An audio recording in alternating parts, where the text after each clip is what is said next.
സിപിഎമ്മിൽ നേതാക്കൾ തമ്മിൽ സ്ഥാനമാനങ്ങൾക്കുള്ള തമ്മിലടി രൂക്ഷമാകുന്ന കാഴ്ചയാണ് കാണുന്നത്. നിയമസഭാ തെരഞ്ഞെടുപ്പിലേറ്റ കനത്ത തോൽവിയുടെ നിരാശയാണ് നേതാക്കളെ ഇതിന് പ്രേരിപ്പിക്കുന്നത്.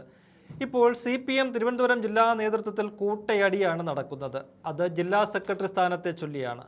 ജില്ലാ സെക്രട്ടറിയായിരുന്ന ബി ജോയി നിയമസഭാ തെരഞ്ഞെടുപ്പിൽ മത്സരിച്ചപ്പോൾ താൽക്കാലിക ചുമതല എ റഹീം എംപിക്ക് നൽകി. തെരഞ്ഞെടുപ്പ് കഴിഞ്ഞപ്പോൾ ഭരണം നഷ്ടമായതോടെ സെക്രട്ടറി സ്ഥാനത്തിനായി ചരടുവലികൾ തുടങ്ങി. അതിൽ മുൻ മന്ത്രി വി ശിവൻകുട്ടി ഉൾപ്പെടെയുള്ളവരുണ്ടായിരുന്നു. എന്നാൽ കഴിഞ്ഞ ദിവസം വി ജോയിക്ക് തന്നെ സെക്രട്ടറി സ്ഥാനം തിരികെ നൽകുകയാണ് പാർട്ടി ചെയ്തത്. ഇതോടെ പാർട്ടിയിൽ തമ്മിലടി രൂക്ഷമായിരിക്കുകയാണ്. സെക്രട്ടറി മോഹവുമായി ഒരു പിടി നേതാക്കളാണ് രംഗത്തുണ്ടായിരുന്നത്. V Joy, A Rahim, D K Murali, V Sivankutty. നിയമസഭാ തെരഞ്ഞെടുപ്പിൽ തോറ്റ ശിവൻകുട്ടി ജില്ലാ സെക്രട്ടറി സ്ഥാനം നേടി പാർട്ടിയിൽ കൂടുതൽ സജീവമാകാനും ശക്തനാകാനുമുള്ള നീക്കത്തിലായിരുന്നു. ഇതിന് മുൻ മന്ത്രി കടകംപള്ളി സുരേന്ദ്രന്റെയും എം വിജയകുമാറിന്റെയും പിന്തുണയും ഉണ്ടായിരുന്നു. CITU നേതാവ് KS സുനിൽകുമാറിന് വേണ്ടി മുൻ ജില്ലാ സെക്രട്ടറി ആനാവൂർ നാഗപ്പനും രംഗത്തിറങ്ങി.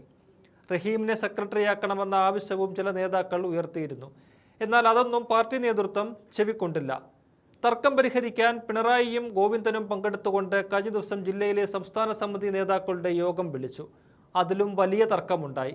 നേതാക്കളുടെ അഭിപ്രായം തേടിയപ്പോൾ എം വിജയകുമാർ അവസാന നിമിഷം ശിവൻകുട്ടിയെ തള്ളി ജോയിയെ പിന്തുണച്ചു. എന്നാൽ കടകംപള്ളി ശിവൻകുട്ടിക്ക് വേണ്ടി ഉറച്ചു നിന്നു. സുനിൽകുമാറിനെ സെക്രട്ടറിയാക്കണമെന്ന മോഹം നടക്കില്ലെന്ന് കണ്ടതോടെ ആനാവൂർ നാഗപ്പനും ജോയിക്കൊപ്പം നിന്നു. മാത്രവുമല്ല, കടകംപള്ളിക്കെതിരെ രൂക്ഷ വിമർശനവും ആനാവൂർ ഉയർത്തി. ജില്ലയിലെ പാർട്ടിയിൽ വിഭാഗീയത സൃഷ്ടിക്കുന്നത് കടകംപള്ളിയെന്ന് ആനാവൂർ തുറന്നടിച്ചു. ഒടുവിൽ ജോയി തന്നെ സെക്രട്ടറി സ്ഥാനത്ത് തുടരട്ടെ എന്നാണ് CPM നേതൃത്വം സ്വീകരിച്ച നിലപാട്. ഈ തീരുമാനത്തിൽ ശിവൻകുട്ടി നേതാക്കളോട് പൊട്ടിത്തെറിച്ചാണ് പ്രതികരിച്ചതെന്നാണ് പുറത്തുവരുന്ന റിപ്പോർട്ടുകൾ. തന്നെ സെക്രട്ടറിയാക്കിയില്ലെങ്കിൽ ഇനി സംഘടനാ പ്രവർത്തനത്തിലേക്ക് ഇല്ലെന്ന് ശിവൻകുട്ടി പിണറായിയുടെ മുഖത്തു നോക്കി പറഞ്ഞു.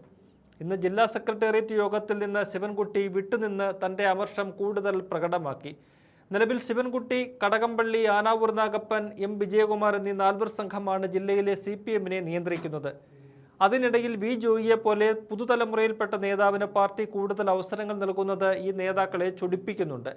പാർട്ടിയുടെ കടിഞ്ഞാൺ തങ്ങൾക്ക് നഷ്ടമാകുമെന്ന ആശങ്കയിലാണ് ശിവൻകുട്ടിയും കടകംപള്ളിയും. അതാണ് അനാരോഗ്യം പോലും വകവെക്കാതെ ശിവൻകുട്ടി സെക്രട്ടറി സ്ഥാനത്തിനായി വാശി പിടിച്ചിറങ്ങിയത്. ഒടുവിൽ നാണം കെട്ട് ഓടേണ്ടി വന്നിരിക്കുകയാണ് മുൻ മന്ത്രിക്ക്. സിറ്റിംഗ് സീറ്റായ നേമത്ത് തോറ്റു എന്ന് മാത്രമല്ല, BJP അവിടെ ജയിച്ചു എന്നതും ശിവൻകുട്ടിക്ക് വല്ലാത്ത ക്ഷീണമാണ് ഉണ്ടാക്കിയത്.